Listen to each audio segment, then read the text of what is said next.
बिल्लाहि मिनश्शैतानिर्रजीम बिस्मिल्लाहिर्रहमानिर्रहीम। तमाम हम्द व सना ज़ात बारी ताला के लिए है कि जिसके कब्ज़े कुदरत में हम सब की जान है, और तमाम तरीफ़े और दरूद व सलाम मोहम्मद वाले मोहम्मद के लिए कि जो वजह तख्लीक़ कायनात हैं। नाज़रीन इकराम, मैं हूँ आसिम कलियार और आप देख रहे हैं मेरा यूट्यूब चैनल।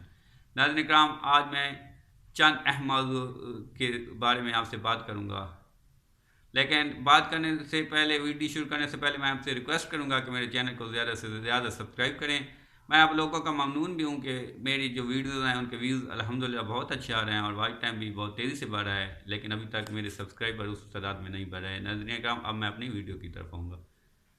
इमरान खान का हकीकी आज़ादी लॉन्ग मार्च अपनी मंजिल की तरफ रवां दवा है। जो मेरी दूसरी खबर है वो इमरान खान ने जियो न्यूज़ के खिलाफ कानूनी चाराजोई का फैसला कर लिया है।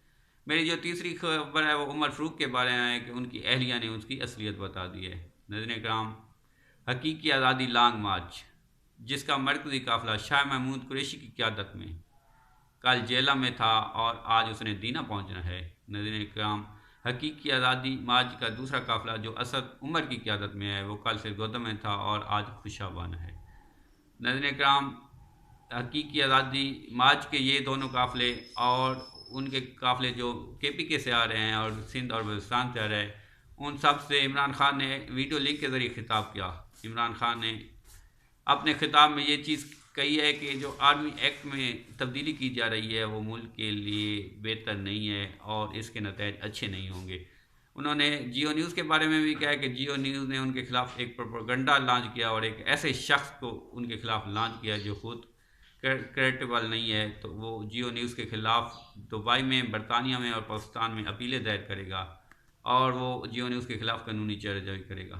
नाज़रीन इकराम, जो उमर फ़ारूक है उनकी अहलिया सूफिया मिर्ज़ा ने भी ये चीज़ कही है कि उमर फ़ारूक एक फ्रॉडी शख्स है और वो उनको काफ़ी अरसे से कत्ल की धमकियाँ दे रहा है और उनसे उनकी जो औलाद है वो उनसे छीनने की कोशिश कर रहा है। नाज़रीन इकराम, PTI के रहनुमाओं ने, जिनमें फवाद चौधरी और जुल्फ़ी बुखारी थे, उन्होंने प्रेस कॉन्फ्रेंस में ये चीज़ कही है कि जो इमरान खान के ख़िलाफ़ जियो ने प्रोपेगेंडा किया है और एक ऐसे शख्स को लॉन्च किया है जो ख़ुद क्रेडिबल नहीं है, तो इमरान खान उस शख्स के ख़िलाफ़ कानूनी चाराजोई करेगा। नाज़रीन इकराम, जो मेरी तीसरी खबर थी वो थी उमर फ़ारूक के बारे में। तो उमर फ़ारूक वादे हो गई है कि वो एक फ्रॉडिया शख्स था और हुकूमत ने एक ऐसे शख्स को इमरान खान के ख़िलाफ़ लॉन्च किया है जो ख़ुद काफ़ी केसेस में बरतानिया में, कनाडा में हुकूमतों को मतलूब हैं।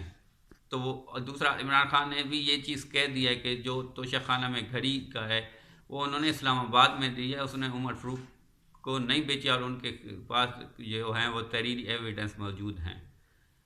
PTI के रहनुमा ने भी ये चीज़ कही है कि उन्होंने इस्लामाबाद के एक ताजिर शफीक को वो जो घड़ी थी वो फ़रोख्त की और शफीक ने आगे बरतानिया में वो फ़रोख्त की है और ये चीज़ें जो हैं वो तहरीरी तौर पे इनके सबूत मौजूद हैं।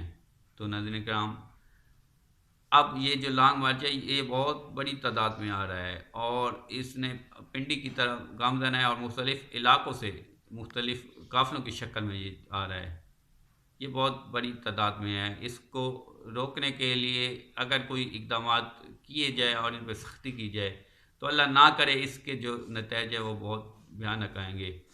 तो मुक़्तदर हलकों को भी और जो हुकूमत है उनको भी चाहिए कि इसके साथ एक कानूनी तरीके से डील करें और बातचीत के ज़रिए इस मसले को हल किया जाए। अब तक के लिए इतने। मज़ीद वीडियो के लिए मेरे चैनल को सब्सक्राइब करें। पाकिस्तान ज़िंदाबाद।